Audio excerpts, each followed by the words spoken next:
Hello අස්ලාම් අලයිකුම්. අද අපි මේ පිට්ටු හදන්න යන්නේ. රුහුණු සුදු කැකුළු හාල් පිටි. සාමාන්‍යයෙන් මම පාවිච්චි කරන්නේ මේ හාල් පිටි තමයි. මේක ගොඩක් කල් ආපු එකක්. උළුඳු පිටි, ආප්ප පිටි, උළුඳු මිශ්‍රණය, තෝස මිශ්‍රණය, ඉඩ්ලි මිශ්‍රණය අපිට අවශ්‍ය එකක් ඕන එකක් තියෙනවා. අද මම හදන්න යන්නේ පිට්ටු. සුදු කැකුළු හාල් පිට්ටු. මෙතන ග්‍රෑම් 400ක් තියෙනවා. ඒක හින්දා මේකෙන් 5 දෙනෙකුට විතර පිට්ටු හදා ගන්න පුළුවන්. මම මේකට චුට්ටක් මේ උයපු බත් තඹපු බත් චුට්ටක් මේ බ්ලෙන්ඩර් එකෙන් චුට්ටක් අඹරලා අරන් තියෙන්නේ. ලුණු චුට්ටක් දාගන්න. මේ බත් එකට චුට්ටක් බත් දාලා හැදුවම චුට් රසයි. ඔයාලා කැමති නම් දාගන්න. දැන් පොල් දාගන්නවා.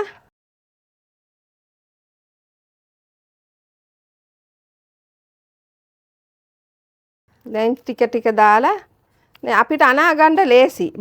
බත්ුයි පොල්ුයි එකට මිශ්‍ර කරලා ගත්තාම අනා ගන්න ලේසි. මේ විදිහට ආයේ අපිට වතුර දදා අනා ගන්න ඕනේ. අර බත් එකේ තියෙනවනේ වතුර ගතිය. ඒකයි අර පොල්ුයි දෙකම මිශ්‍ර වුණාම අපිට ලේසියෙන් අනා ගන්න පුළුවන්. මේකට අපිට ආයේ වතුර උණු වතුර එල් වතුර මොනවත් පාවිච්චි කරන්න ඕනේ. මේ ඔය විදිහට හදා ගන්න පුළුවන්.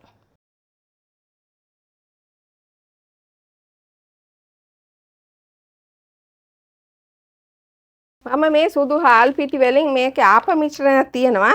ඒ වුණාට මම ලේසියට මේ හාල් පිටි විතරයි ගෙනත් තියාගන්නේ. මේකෙන් මම ආපත් හදනවා. ලේසි ආප හදලා ඔයාලා හදලා බලන්න. අනිත් පිටි වලින් හදන විදිහටම මේකත් ඒ වගේම ආප හදා ගන්න පුළුවන්.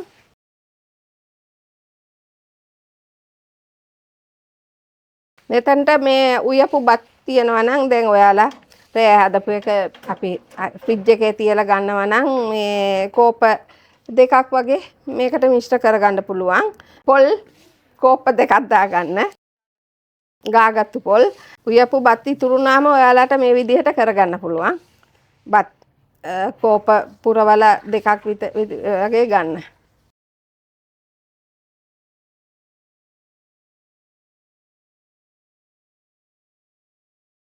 මේ විදිහට මේ වගේ කප් එකක් අරගන්න. අපිට ලේසි. ඔයාලට ඕන නම් මේ අතට පොල් චුට්ටක් දාගන්න පුළුවන්. මම මේකට චුට්ටක් වැඩිපුර පොල් දාලා තියෙන්නේ මේ පිටි මිශ්‍රණයට.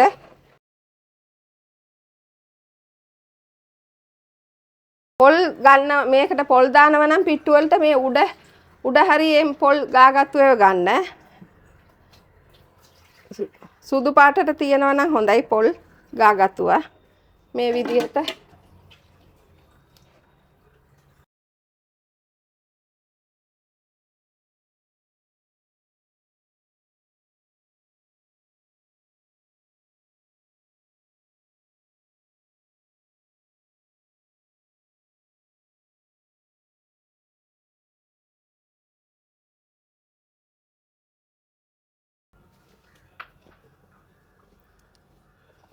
මේ පිට්ටු දැන් මේ අපි මේ වගේ උඩින් දානවනේ.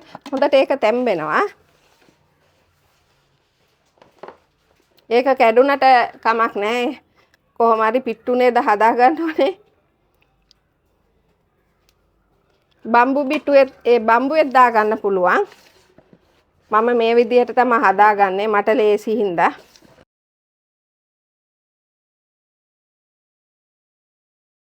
දැන් මේ පිට්ටු ටික හොඳට දැන් උමාලෙන් ඒක තැම්බෙනව නේද? හොඳටම තැම්බුණාට පස්සේ මේ උඩින් පොල් කිරි චුට්ටක් දාලා ආයෙ තඹ ගන්න. මේක උඩින්ම පොල් කිරි දාන්න ආයෙ තඹ ගන්න.